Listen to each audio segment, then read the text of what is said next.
Hi there, welcome back to another video. Today I'm going to be giving my predictions for the Money in the Bank PLE, which is happening on Saturday, live from Toronto, Canada. Sorry about the lack of uploads recently, I've just had a lot going on and I've just not really found the time to record videos, but hopefully I will be back on it a bit more now. Without further ado, let's just get straight into it. So I'm going to start with Sami Zayn versus Bron Breakker for the Intercontinental Championship. I do think we see a Sami Zayn retention here. I think he is going to beat Bron Breakker. I don't by any means mean that to sound like it's going to be a convincing win, because I don't think it is. Bron Breakker's being built up to be an absolute monster, which rightfully so, but I just struggle to see him winning gold this early on in his career, or at least on the main roster anyway. Although I wouldn't be 100% shocked if Bron Breakker was to walk away with the title. I think another factor is, with it being in Canada, I don't know if they would have Sami Zayn lose the title there. I mean, I could be wrong, that might not be a contributing factor at all, but I can see it being a very close match, and I think Sami Zayn will just sneak it out. I think it will be maybe a roll up, or it might be like a Bron Breakker gets distracted by someone and Sami Zayn rolls him up or something like that. I don't think it'll be a clean cut win where Sami out wrestles him and really destroys him in the match. I think it will be like very close, but I do think I'm going to go with Sami Zayn as the winner,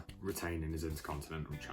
Next, let's talk about the Women's Money in the Bank ladder match. So, just want to add as well, I love Money in the Bank. It's one of my favourite PLEs, and I'm not too sure why. I just really love the idea of the Money in the Bank ladder match and what it can bring, and like the opportunity for whoever wins it. And that's why I was also so chuffed that it went to London last year, and I attended that, of course. And last year's winner in London was Io Sky, who's also in this match, along with Chelsea Green, Zoe Stark, Naomi, Tiffany Stratton and Lyra Valkyria. What I love about this match is I feel like there's no one who, or at least in my opinion, who would be a bad winner. I think whoever wins this match, it will have good things going for it. I don't think there's a particular really bad standout for like, oh, if this person wins it will be really bad. I don't think we have that in the women's match. I'm not saying that they do in the men's match, but you know what I mean. Chelsea Green has been the favourite for a few months. Like, a lot of people have said that she's a potential winner, so I think she'd be a good option. And I suppose there's always the Canada thing, like she's from Canada, you know. Io Sky,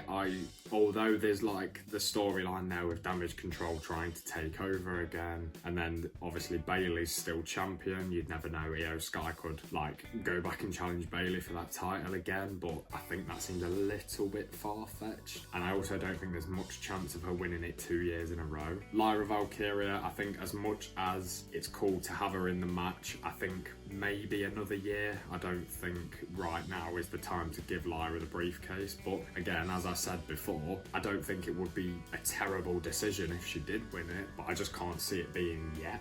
Naomi is one of those ones where, you know, she's come back to the WWE. I believe it was from TNA she was wrestling in. She's come back to WWE. She's not done a whole lot since she come back. Like, she's had a couple of title matches. I mean, she came back in the Royal Rumble, which was quite fun. I suppose it will be almost not a crowning moment, because I suppose like the cashing in of the briefcase is the crowning moment, isn't it, really? As long as you win, which every woman has so far up to this point. But Naomi, she's just one of those people that I feel like is always there, like floating around in the upper mid card to the upper card in the women's division, but she seems to never, I feel bad saying it, but she never seems to get like that crowning moment, and I also don't think she's going to get that here. I don't think it's going to be Naomi either. Zoe Stark is an interesting one. She's been in the women's tag team Vortex with Shayna Baszler for a bit of time now. I do think they will win the tag team titles at some point. I don't know whether they'll be the ones to beat the Unholy Union, but I think Zoe Stark is almost in a way, unfortunately, because Zoe Stark is a fantastic wrestler. She seems to be just caught up in the tag team Vortex at the moment, but I feel like she's probably in this match for the spots. I feel like Zoe Stark gives you some solid spots in the match, and she's probably there to take a couple of bumps and things like that. Again though, wouldn't be a bad winner, because she is really good, and you know, she got called up from NXT last year. She had the program with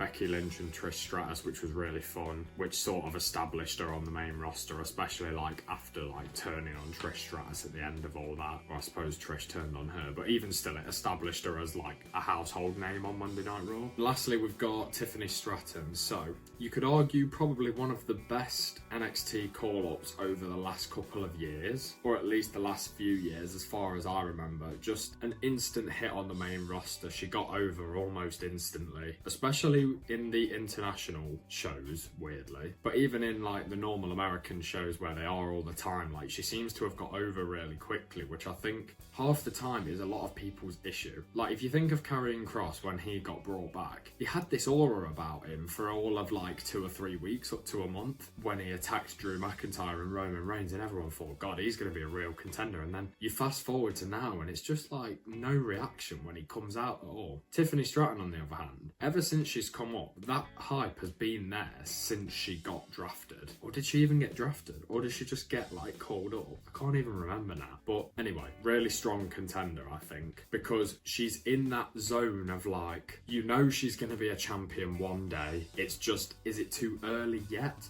I did say in my Backlash predictions, which was obviously a couple of months ago now, that Tiffany Stratton being in that triple threat was there to lose but not take the pin. Did I say that? I feel like I was at least thinking that if I didn't say it, and that ended up being absolutely spot on, and I think I got every prediction right for the Backlash video, so let's see if I can do that again.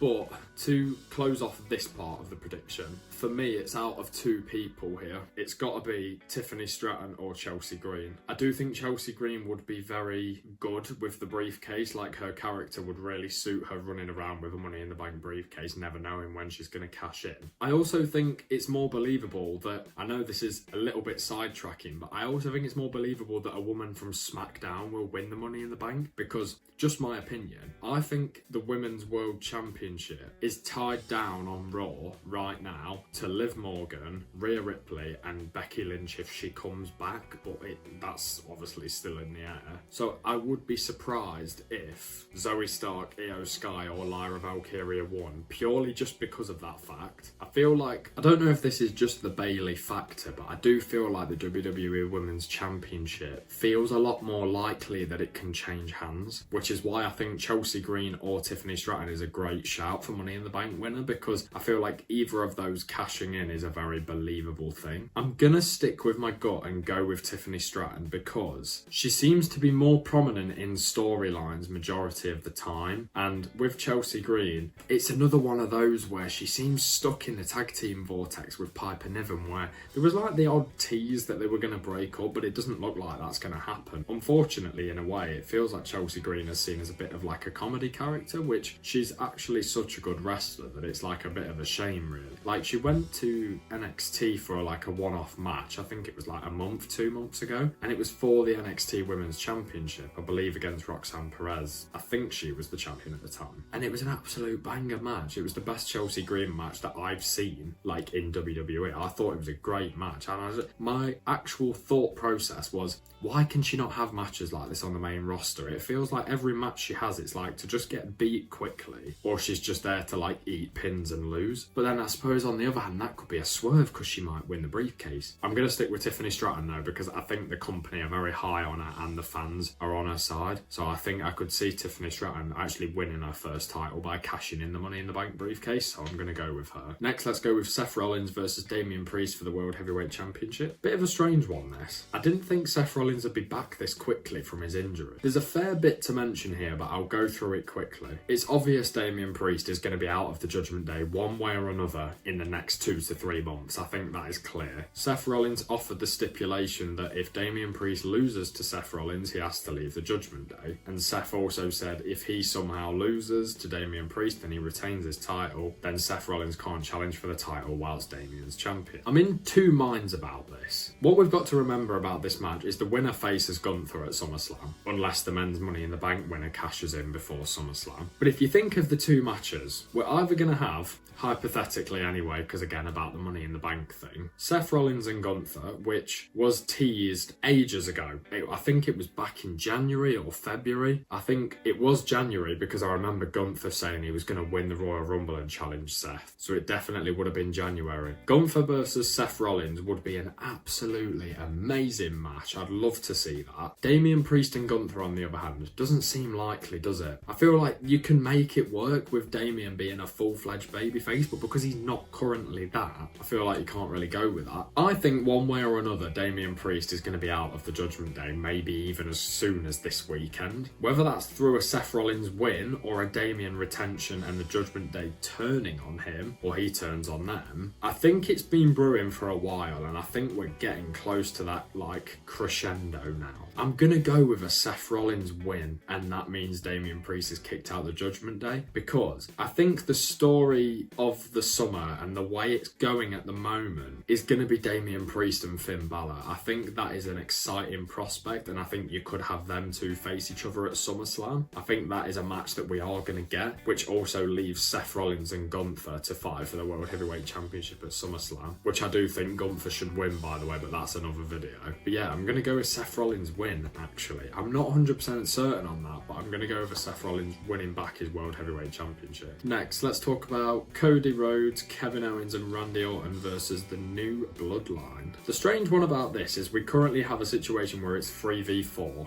Or do we? Because that's what people have been saying. But the way I read it, it will just be 3 of the Bloodline members versus the 3 babyfaces. The only way I could see it being 3 versus 4 is if we have a surprise 4th edition before the match. Or maybe like the SmackDown before, which is in 3 days' time as I record this. So I've seen some people say that that will be Roman Reigns, and first of all, why would Roman Reigns team up with Cody Rhodes, Randy Orton and Kevin Owens? There's no way that it's going to be Roman. It could be Jimmy Uso though, or even Jey Uso. Scratch that, I'm an idiot. It's not going to be Jey Uso, is it? Because he's in the Money in the Bank match. I think that is a potential place where we see a Jimmy Uso return. Whether those 3 would want to team with Jimmy Uso is another story, but unless it's someone else, I honestly couldn't think. But purely for the sake of this prediction, I'm going to go with the fact it's going to be a 3 versus 4, because that is what we're being told at this current point in time. Regardless if a 4th member gets added or not, it could be Hulk Hogan, it could be The Rock, it doesn't really matter, it could be Stone Cold. The Bloodline are winning this match. The reason I say that is because they're not a new faction, but they're a new, let's call them an add-on, a DLC if you will, of the original Bloodline. They need to be established as a threat, because attacking Paul Heyman doesn't establish you as a threat, it just shows that you can beat up someone who in a 4-on-1 situation and also isn't really able to defend himself anyway.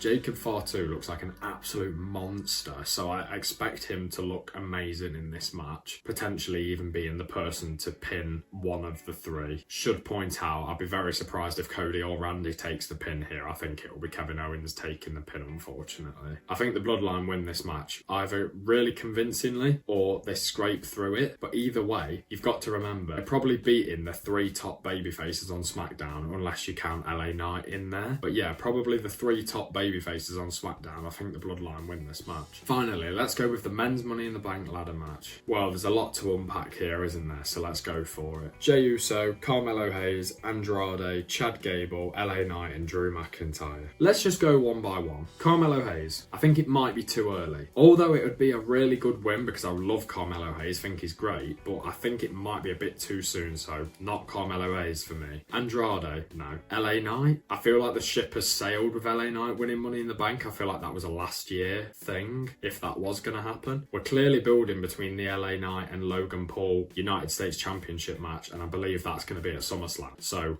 I wouldn't be surprised if you have a moment where LA Knight looks like he's about to win and then Logan Paul comes out and costs him the match. Or he just doesn't win the match anyway because they're building that feud, so we know that the match is coming, it's just when it's going to be. And I think that is going to be the crowning of LA Knight's first title. So I don't think it's going to be LA Knight either. And in my opinion, the 3 real contenders for this match are Jey Uso, Chad Gable and Drew McIntyre. I think you could make an absolutely solid case for either of these 3 winning the match. Let's start with Jey Uso though. He's been a solo act since October now. I don't think it was October, I think it was September actually. So we're coming up to a year of Jey Uso being on his own and not in a tag team with his brother. My concern with Jey Uso winning this match is I don't know when he cashes it in. I also think that we're obviously cooking things up with the bloodline over on SmackDown, and I'm not saying Jey Uso is going to go to SmackDown, but I think that at some point in the near future, maybe as early as August, September time, maybe October, I think we might be building towards a bloodline war games, potentially. Again, that's another video, but I'm just forward thinking because of the Money in the Bank briefcase. I think Jey Uso is probably the favourite. I think going into it, I think he's going to be the fan favourite for people wanting him to win the match. On the flip side of that, in London last year, LA Knight was the favourite. Everyone wanted him to win, and he didn't. But I do think that turned out to be the right decision. Damian Priest's cash-in was done absolutely perfectly. And obviously, Damian Priest was the winner in London last year. I think you find often with these things, the fan favourite doesn't always win the match. And that sometimes is the best way. We're all dying, me included, for Jey Uso to win his first singles title. But I think a Money in the Bank cash-in would be a very solid way to do it. Because I think I've seen a stat, I think he's had 8, 9 or 10 title matches as a solos act and he's lost all of them. I would absolutely love it to be Jey Uso. I think that'd be really good, but I feel like you can make a stronger case for one of the other two. So I'm going to cross Jey Uso out. Unfortunately, I don't think it's going to be Jey Uso. Again, I'll be chuffed if it is, but I just don't know. Chad Gable, up until Raw last night, I was quite set on Chad Gable being the winner. The reason I say that is because he's been having crack after crack at the Intercontinental Championship and he just can't get the job done. Sami Zayn said this. What would be a way to really propel Chad Gable as a singles star, winning Money in the Bank and cashing in and winning the world title? I know that sounds crazy, Chad Gable holding the World Heavyweight Championship, but he doesn't have to hold it for a long. And I just think like he would be a really good holder, and I also think heels are usually better at holding the briefcase than babyfaces. The only argument I would say that goes against Chad Gable winning is he's already in a storyline like with the Alpha Academy and stuff, so I think you've got a match coming between Otis and Chad Gable. I think that is on the horizon. I think we're coming to that shortly. That being said, he can hold the briefcase during that, but it feels like they're just going to go with that as a stronger storyline at the moment, and I feel like he doesn't need the briefcase for that. But my only problem with that is like, what does he do after that? Whereas if he's holding the briefcase through that feud with Otis and the rest of the Alpha Academy, there's going to be a cash-in somewhere down the line. This is why I kind of had a feeling that Chad Gable was going to win at Clash at the Castle in Scotland, because I thought we was going to go into the Otis and Chad Gable feud with the Intercontinental title on the line, although there is the argument you don't really need the title because of the history between them anyway. But yeah, after watching Raw, I'm just not sure because of all the Wyatt 6 stuff as well. It feels like he's getting caught up in all of that. So whether the briefcase is around him, I feel like now that he's being targeted by the Wyatt 6, I don't think he's going to win the briefcase anymore. So like I said, until like literally the last few days, I've been set on Chad Gable being the winner, but I'm not so sure now. Last in question, and who I think I'm going to go with as my actual winner, is Drew McIntyre. I think he just feels like an absolute lock for the win because he's just as hot as he's ever been. I think one of the big question marks is whether CM Punk gets involved like he did at Clash at the Castle and like he did at WrestleMania. Although he technically didn't get involved at WrestleMania, obviously he was in the end the reason that Damian Priest won the title. Part of me can't see CM Punk getting involved though, because when we had SmackDown in Chicago, was it last week or the week before, Drew McIntyre absolutely killed him. So I'd be surprised if we had a situation where CM Punk even appears at Money in the Bank. I don't see it happening. One thing that is interesting is Drew McIntyre has been saying that he's going to cash in the same night, and he said that after his match on Raw. He was like, he's going to leave Toronto as the World Heavyweight Champion. He said he's going to cash in. That tells me also the show is going to open with the men's Money in the Bank, because if Drew's saying that, surely it's going to be on first like it was last year. I just think you've got to remember as well, Drew is in the most prominent storyline at the minute, and it's all about the title. There's other people in this match who are in storylines, but they're not really involved in titles as such. Chad Gable was, but but he's transitioned from that to the Wyatt Six and the Alpha Academy stuff. But Drew McIntyre has been dead set and has had his sights set on winning the World Heavyweight Championship for months now. It just feels like it needs a payoff, and I'm like, I don't know how much longer it can last. I'm wondering if we have a similar situation to WrestleMania, in the sense of Seth Rollins may win the title from Damian Priest, but he may only hold it for a matter of minutes because Drew McIntyre might come out and cash in on it, which then leaves us in a situation where we have Drew McIntyre and Gunther at SummerSlam, which I could see happening, although we did have that match at SummerSlam last year for the Intercontinental title where Drew fell short. But I think Drew as World Heavyweight Champion will be an absolute monster. I can't see him having like a 2 to 3 month reign. I think when Drew does eventually win the World Heavyweight Championship, I think he's going to have it for a while. And he should, by the way. He's earned it. I think I'm going to go with Drew McIntyre to win the match, but he's been saying he's going to cash in on the same night, but I think that is where I will predict otherwise. I don't think either the men's or the women's winner will cash in on the same evening. Otherwise, I'd obviously have to include that as another match in a prediction, but I don't think that's going to happen. I think Drew McIntyre might come out to cash in, but he might get attacked or he might get interrupted or distracted in one way or another. But then again, this is where it's so difficult because, like I've been saying, that everyone's got strong storylines, but Drew has got the whole thing with CM Punk, hasn't he? I suppose the one thing that could potentially hold that back is CM Punk is injured. So having Drew win the Money in the Bank and potentially successfully cash in might be the way to go, because then when you do get CM Punk and Drew McIntyre, that match is going to be hot anyway. People are going to eat that up. But if the World Heavyweight Championship's on the line, it's even more interesting there. I think this is so difficult. I think, like I said previously, you can make an absolutely solid case for like 5 of the people in this match to win. I think the only one that you could say would not be a good winner is Andrade. I think anybody else winning the match would be like, you could get interesting stories from it. Even LA Knight, and I don't think LA Knight is close to a favourite to win this match, but you could even have something interesting there. But I think Andrade is the only one that I'd be really disappointed if he won the match. But I don't think that's going to happen anyway, so I think we'll be fine. I'm so torn between Drew McIntyre and Jey Uso now. I really don't know. It just feels like it's time for Jey Uso. Like, it's been long enough now. I feel like we've waited so long. I suppose one thing you've got to factor in is he's on the poster as well. Oh man, I really don't know.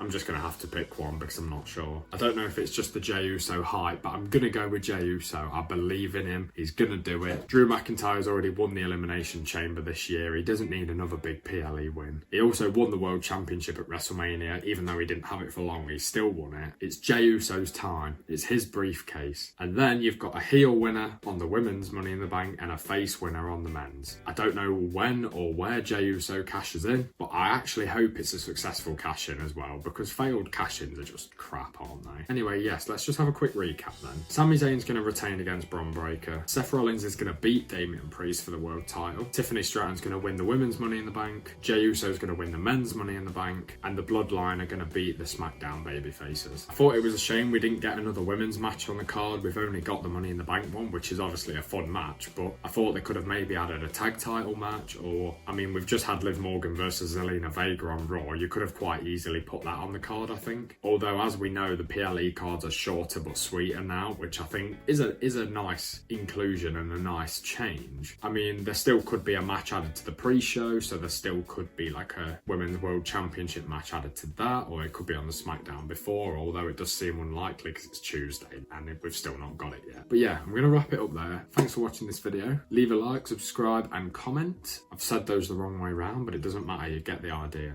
It helps with all the engagement and helps keep my channel rotating and gets me out to everybody else's algorithm. I'm hoping to pick up the recordings now. Fingers crossed. Thanks for watching.